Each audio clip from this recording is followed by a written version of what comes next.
Saya ingin tanyakan Bu Yenti, pemerasan ini apakah semata-mata dalangnya adalah sang rektor? Lalu bagaimana pola korupsi seperti ini terjadi?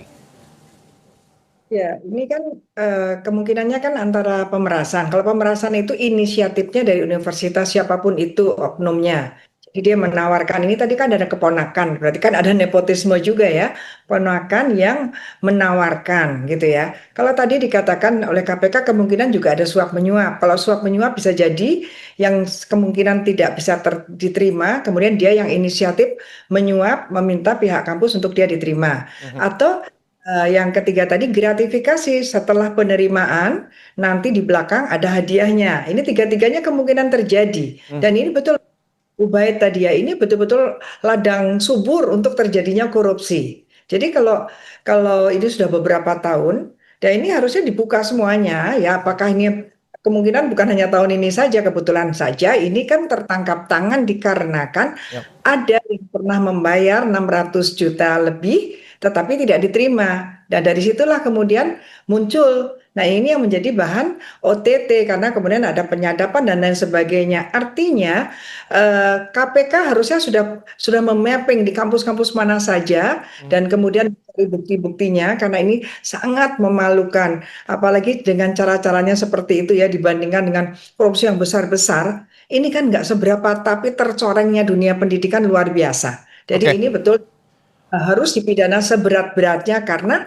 latar belakang dia pendidik Ya, gitu ya. saya ingin dalami sedikit Bu Yenti. Tadi Bu Yenti mengatakan bahwa jalur mandiri ini bisa disebut ladang subur, tapi KPK juga baru menetapkan 3 tersangka dari pihak kampus, rektor, wakil rektor, dan juga kepala bagian akademik. Apakah memungkinkan jaringannya lebih luas?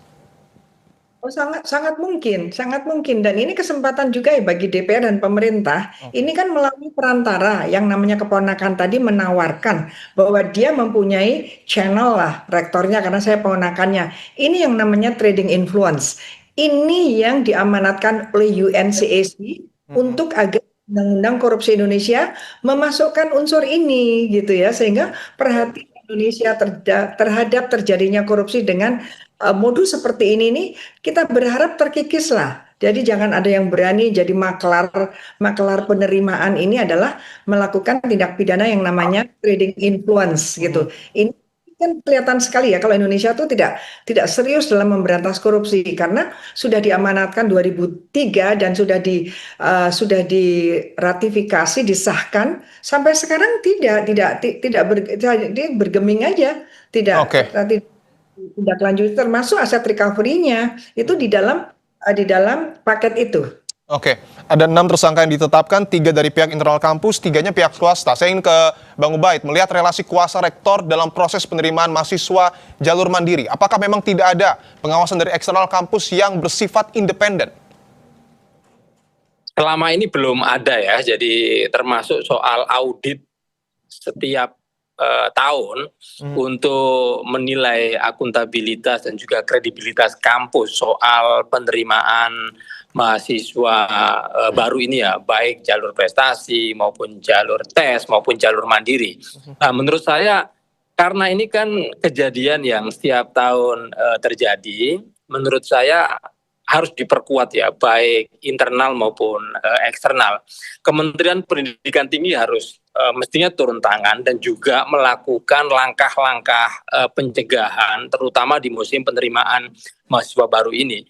Karena siapa pihak eksternal yang bisa masuk ke kampus ya, tidak ada yang punya wewenang itu. Bahkan ini kan sebenarnya kalau di unsur ini kan sebenarnya ada aroma yang sudah dicium oleh mahasiswa sehingga di sebelumnya itu mahasiswa melakukan demonstrasi gitu ya. Itu kan bagian dari riak-riak pengawasan yang coba dilakukan oleh eksternal kampus, tetapi pagar kampus itu sangat tertutup sekali sehingga apa yang disebut soal akuntabilitas, transparansi itu buruk sekali ya dalam sistem penerimaan mahasiswa baru ini, dan ini bisa menjadi catatan dan rekomendasi penting bagaimana Kementerian Pendidikan Tinggi itu membuat sistem pengawasan yang lebih komprehensif ya, baik dari internal kampus, internal kementerian maupun juga pihak-pihak eksternal juga bisa terlibat dalam proses pengawasan.